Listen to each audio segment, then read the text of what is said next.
चेतन को बिठाओ, चेतन को बिठाओ। आज महानगर रुद्रपुर जिला उधम सिंह नगर में अंकिता भंडारी को इंसाफ दिलाने हेतु युवा कांग्रेस की जो प्रेस कॉन्फ्रेंस की जा रही है, इसकी पूरी रूपरेखा हमारे प्रदेश अध्यक्ष जी ने तैयार की है हम सबके साथ मिलकर। और किस उपलक्ष्य में ये प्रेस कॉन्फ्रेंस रखी गई है, ये हमारे प्रदेश अध्यक्ष भाई सुमित्र भुल्लर जी आपको अवगत कराएंगे। बहुत बहुत धन्यवाद हमारे बहुत ही सम्मानित महानगर युवा कांग्रेस के अध्यक्ष भाई रंजीत राणा जी, यहाँ पर उपस्थित इस संघर्ष को, हमारी बहनों को सुरक्षा का भाव दिलाने के लिए और उस न्याय के संघर्ष को आगे बढ़ाने के लिए जिसने एक बड़ा कदम उठाया है, कल अपना मुंडन करा के भाई संजय जुनेजा जी, हमारे कांग्रेस के वरिष्ठ नेता जो आज युवा कांग्रेस के साथियों का मनोबल बढ़ाने के लिए यहाँ पर उपस्थित हुए, मैं आभारी हूँ हृदय से उनका, मोहन खेड़ा जी, हमारी बहन, हमारी प्रदेश प्रवक्ता सोफिया, हमारी बहन नेहा फरमान, हमारे प्रदेश के सम्मानित महामंत्री भाई परवेज कुरैशी जी, हमारे सम्मानित छात्र संघ के उपाध्यक्ष चेतन भट्ट जी, रविंदर भाई समेत तमाम बहुत सारे पार्षदगण, विक्की भाई, राजू भाई यहाँ पर उपस्थित हैं, और हमारे यूथ कांग्रेस के भी तमाम पदाधिकारी। जैसे आप लोग जानते हो कि अभी यूथ कांग्रेस का सदस्यता की जो प्रक्रिया है वो अभी संपन्न हुई है 10 दिन पहले। तो जो हमारे भविष्य में जो हमारा नेतृत्व करेंगे यूथ कांग्रेस का, जो भविष्य में युवाओं की लड़ाई को लड़ने का काम करेंगे, ऐसे हमारे साथी जो हमारे एस्पिरेंट्स थे, जो कंटेस्टेंट्स थे जिन्होंने चुनाव लड़ा है, वो सब साथी भी यहाँ पर मौजूद हैं। मैं उनका भी आभारी हूँ, और मैं सबसे ज़्यादा हृदय से आभारी हूँ आप मीडिया के तमाम लोगों का, जो नए साल के पहले दिन यहाँ पर हमें कवर करने के लिए यहाँ पर पहुँचे हैं। ये आप लोगों की संवेदना को, आप लोगों की भावनाओं को भी दर्शाता है, तो मैं आपका हृदय से आभारी हूँ। साथियों, वैसे तो आज साल का पहला दिन है नए साल का,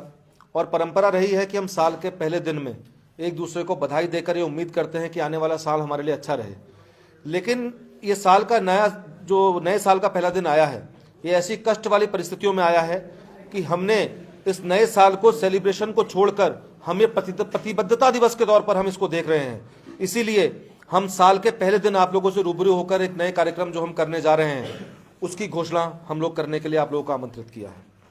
ये हमारे लिए, ये आज से जो नया साल शुरू हो रहा है, हम प्रतिबद्ध हैं कि आने वाले दिनों में हम संघर्ष को और तेज करते हुए जो सरकार का अहंकार है, जो सरकार की हिटलरशाही है, और जो भारतीय जनता पार्टी के बड़े नेताओं ने और वीआईपी ने जिस प्रकार हमारे बहू बेटियों की इज्जत के साथ खिलवाड़ करने का काम किया है, और जिस प्रकार बेशर्मी से और दुर्भाग्यपूर्ण तरीके से हमारे प्रदेश के मुखिया पुष्कर धामी आरोपियों को बचाने में लगे हुए हैं।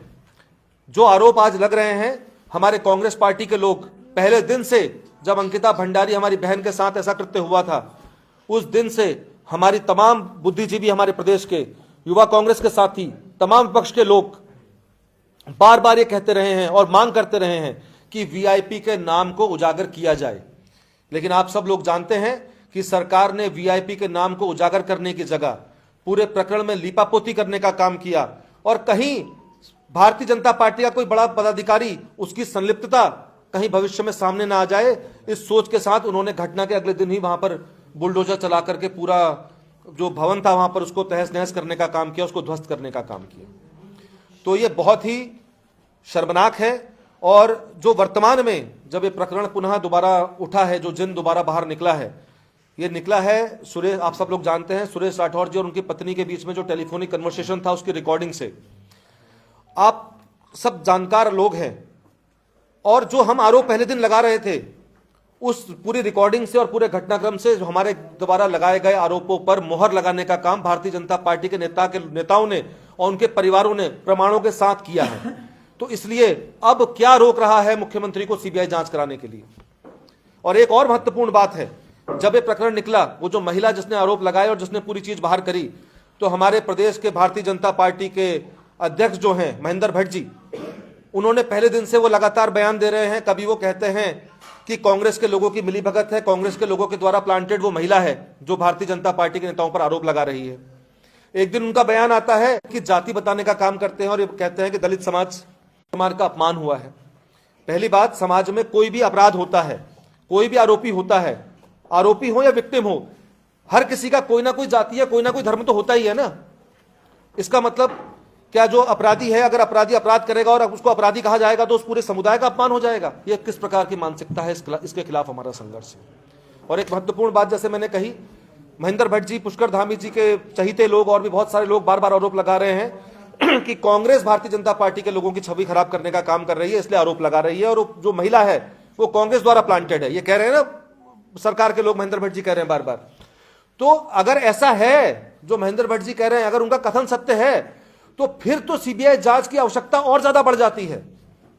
ये बताएं कौन कांग्रेस का नेता भारतीय जनता पार्टी की छवि खराब करने का काम कर रहा है, ये सीबीआई जांच कराएं। और जो कांग्रेस का नेता गलत कृत्य अगर कर रहा है, पाया जाता है, तो उसके ऊपर भी कार्रवाई हो, उसको भी सलाखों के पीछे भेजा जाए।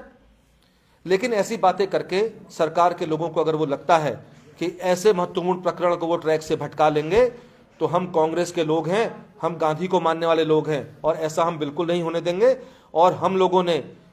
संघर्ष को तेज करने के लिए कमर कस ली है, और इसी क्रम में हम इनसे सवाल पूछने जा रहे हैं। परसों 3 तारीख को जिला कलेक्ट्रेट का घेराव करने का काम करेंगे और सीबीआई जांच की मांग करेंगे, और लगातार प्रयास करेंगे कि सीबीआई जांच की संशोधित जन दबाव में सरकार को करनी पड़े, और दूध का दूध पानी का पानी हो। और जो इनके बड़े बड़े वीआईपी हैं, जिन्होंने उत्तराखंड की अस्मिता को तार तार करने का काम किया है, हमारी बहन बेटियों के कॉन्फिडेंस को तोड़ने का काम किया है, हमारी बहनों को, जो हम बराबरी के अधिकार की बात करते हैं आधी आबादी के, उस सोच को डिस्टर्ब करने का जिन्होंने काम किया है, वो निश्चित ही सलाखों के पीछे होने चाहिए और कानून के दायरे में उन्हें लाया जाना चाहिए। तो इसी जानकारी देने के लिए आप सब लोगों को यहाँ पर आमंत्रित किया था। आप सब लोगों ने हमारे आमंत्रण को स्वीकार किया, आपका आभार। और अगर आप लोगों को कोई प्रश्न हो तो हम लोग उनके प्रश्नों को आमंत्रित करते हैं। भाई 2 से 3 साल इस घटना को हो चुके हैं, अभी भी ये मामला इतना गर्म है, लेकिन कांग्रेस कहीं ना कहीं बयान देने के और पुतला दहन से आगे नहीं उठ रही। और कुछ ही जगहों पर मैं देख रहा हूँ कि जो विरोध हो रहा है, जैसे रुद्रपुर हो गया, हल्द्वानी हुआ, कुछ जगहों पर, बाकी आपके जगह पर कोई आवाज ही नहीं उठा रहा है, तो बोल ही नहीं खुल के। तो आपको क्या लग रहा है, खाली पुतला फूकने से, जब पेपर लीक का मामला आया था, जबरदस्त आंदोलन होता, सरकार दबाव में है, सरकार ने सीबीआई जांच करा दी, इस मामले में हम दबाव बढ़ा नहीं पा रहे, ऐसा नहीं है क्या? मैं आपकी बात को, मैं बहुत अच्छा प्रश्न आपने पूछा, मैं आपका आभारी हूं, बताना चाहता हूं आप लोगों को, आपको जानते में। और आपको और बताऊं कि उत्तराखंड के इतिहास में आपकी कहीं जानकारी में हो तो मुझे नहीं पता, लेकिन सरकार किस प्रकार बौखला गई थी उसका एक उदाहरण था। ने पेपर स्प्रे यूज का किसी आंदोलन में कोई मामला नहीं है, लेकिन ये हमारी ताकत थी और हमारे निरंतर प्रयास थे कि सरकार जिससे बौखलाई और हमें डिमोटिवेट करने के लिए हमारे ऊपर पेपर स्प्रे का इस्तेमाल किया। मैं खुद हॉस्पिटलाइज हुआ है ना, और ऐसे एक नहीं अनेकों अनेक प्रकरण हैं। और आज की डेट में, जब पहले कहते थे, पहले तो विपक्ष के लोग, देखो कांग्रेस के लोग तो इस परिस्थिति को पहले जानते थे और हम लगातार मांग कर रहे थे, लेकिन आज जो हम आरोप लगा रहे थे उन पे मोहर भी लगी है, और आम जनमानस ने हमारे आरोपों पर मोहर लगाते हुए आज देखिए, आज जनता, आम जन घरों से बाहर निकल रहा है। ताजा उदाहरण है, कल ही दिनेशपुर में हमने एक प्रदर्शन किया, आप देखिए बड़ी संख्या में गृहिणियां जो किसी सामाजिक राजनीतिक विषय में ज्यादा भागीदारी नहीं निभाती हैं, लेकिन इस प्रकरण की गंभीरता को देखते हुए और उनकी भावनाएं जागृत हुई और वो स्वयं घर से निकल करके आई। और ऐसा एक जगह नहीं, ऐसा पूरे प्रदेश में हो रहा है, पहले भी हो रहा था, आज भी हो रहा है और तेजी के साथ आने वाले दिनों में होगा। और आपने जो बात को मैं पूरी करूं कि ये सरकार प्रचंड बहुमत की सरकार, डबल ट्रिपल चौबल जितने भी इंजन होते हैं उन इंजनों वाली सरकार ये अहंकार में है। और जब किसी के जरूरत से ज्यादा ताकत किसी के पास होती है तो वह अहंकार में जब ग्रस्त व्यक्ति होता है तो उसका अहंकार तोड़ने का समय लगता है। हमने युवाओं की लड़ाई लड़ते हुए भर्ती घोटाले में सरकार का अहंकार तोड़ा है, आगे इस प्रकरण में भी निश्चित तौर पर तोड़ेंगे और अपनी बहन बेटियों को न्याय दिलाकर रहेंगे। कहाँ से लोग इसमें कार्यकर्ता आपके आ रहे हैं, कितने संभावित भीड़ वहाँ रहने वाली है, क्या कार्यक्रम पूरा है? देखिए, हम तमाम रुद्रपुर, आसपास गदरपुर, किच्छा के कांग्रेस जन उसमें उपस्थित रहेंगे और हमने आम जन का भी आह्वान किया है और बड़ी संख्या में लोग उपस्थित रहेंगे, क्योंकि ये लड़ाई, मैं आप एक बार और महत्वपूर्ण बात बार बार मैं कहता हूं, मैं आपके समक्ष भी कहना चाहता हूं, क्योंकि ये लड़ाई, एक बेटी के साथ गलत कृत्य हुआ, उसकी हत्या हो गई, वो हुआ, वो तो पीड़िता आज इस दुनिया में नहीं है, लेकिन ये लड़ाई उस पीड़िता को न्याय दिलाने की इसलिए है और ये उसको न्याय दिलाना इसलिए जरूरी है क्योंकि कई पीढ़ियां लग गई हमारी आधी आबादी को, हमारी बेटियों को घरों से बाहर निकल करके बराबरी के अवसर के लिए संघर्ष करने में। आपको बताओ, हमारी माता जी के लोग के दौर में, आप सब लोग वरिष्ठ हैं, आप सब लोग अपने घर में अपने बुजुर्गों से पूछिएगा, 100 में से 90 परिवारों में बेटी को उससे पिछली पीढ़ी में तो बेटी को स्कूल भी नहीं भेजा जाता था, और पिछली पीढ़ी में भी अगर बेटी को स्कूल भेजा जाता था तो बेटी वहीं तक स्कूल पढ़ती थी जहां तक का स्कूल गांव के अंदर होता था। अगर 5th तक का है तो बेटी 5th तक स्कूल जाएगी, लड़का दूसरे गांव में चले जाएगा पढ़ने, लड़की को नहीं भेजा जाता था। तो बड़ी मुश्किल से पीढ़ियों के बाद ये कॉन्फिडेंस समाज ने हासिल किया और इस कॉन्फिडेंस को हम टूटने नहीं दे सकते, ये हमारी नैतिक जिम्मेदारी है। तो खाली उधम सिंह नगर में या पूरे प्रदेश में अलग अलग जनपदों में कार्यक्रम एक साथ? देखिए, निरंतर संघर्ष चल रहे हैं। देहरादून में आप देख रहे हैं निरंतर संघर्ष चल रहे हैं। नहीं, जो हरिद्वार में गिराव की बात करूंगा, अभी 5 तारीख को संभवतः देहरादून में मुख्यमंत्री आवास या सचिवालय घिराव की कॉल भी आ रही है। अभी बहुत सारे हमारे लोग हैं, चर्चा चल रही है कि हम दिल्ली जाकर भी संसद घिराव करें इस मामले में। वो तमाम चर्चाओं में है, पाइपलाइन में है। जो कार्यक्रम निर्धारित होते रहेंगे, समय समय पर आप सब लोगों के माध्यम से जनता को हम अवगत कराते रहेंगे। लेकिन वर्तमान यह है कि परसों को हमारा तय हो चुका है जो कार्यक्रम, वो यह है कि परसों को हम जिला कलेक्ट्रेट घेराव करेंगे। क्या इसमें कांग्रेस के बड़े लीडर भी शामिल होंगे, कुछ ऐसे सूचना है? प्रेरित करेंगे। अब सारे नेता आप देख रहे हैं कि इस प्रकरण को लेकर कांग्रेस का प्रत्येक नेता सड़क पर है। सवाल यह नहीं है कि एक जगह हम सब लोगों को इकट्ठा करें, सवाल यह है कि पूरे प्रदेश व्यापी हम इस मांग को और तेजी से आगे उठाएं और बहन को न्याय दिला पाएं और सरकार पर दबाव बनाकर इनको सीबीआई जांच के लिए मजबूर करें। संजय जी, कल आपने मुंडन भी कराया है, बहुत बड़ा कदम उठाया है, क्या कुछ कहेंगे आप? देखिए, उस मुंडन कार्यक्रम के बाद अब हमारे सुमित्र भैया जो कि हमारे यूथ कांग्रेस के प्रदेश अध्यक्ष भी हैं, आपके द्वारा एक कार्यक्रम पिछले 3-4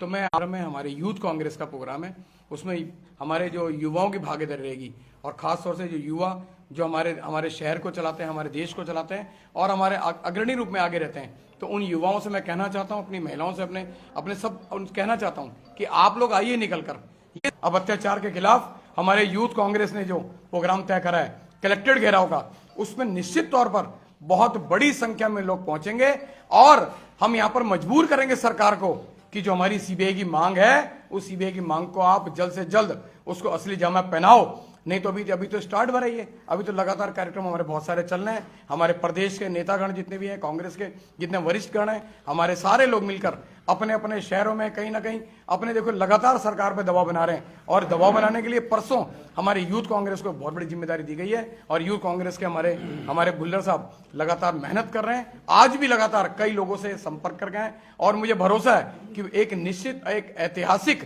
हमारे परसों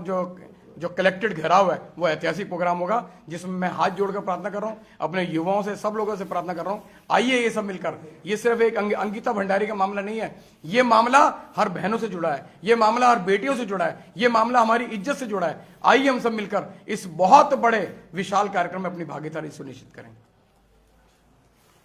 थैंक यू बॉस।